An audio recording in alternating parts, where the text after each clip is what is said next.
because I don't have a joiner, this is how we joint boards without a joiner.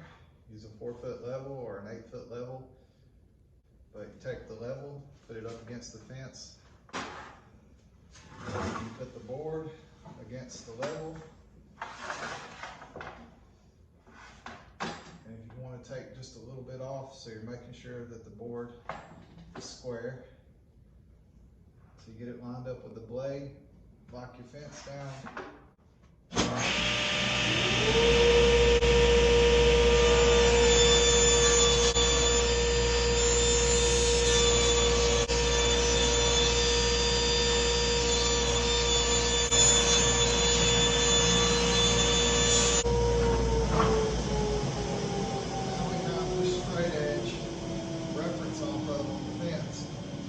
Level anymore. So now we can cut whatever thick or whatever width board you need. And when you do that with the level, you want to make sure that you're sliding your level and the board at the same time along with the fence, because if you just slide the board on the level without moving the level, then you might as well be using the fence.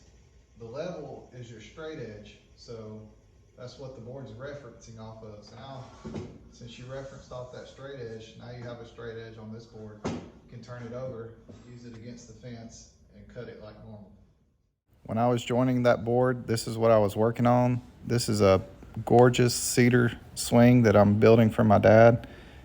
And if you would like to see this build video and see how I built this, stay tuned and subscribe to the channel and turn that little bell icon on so you'll know when this video uploads.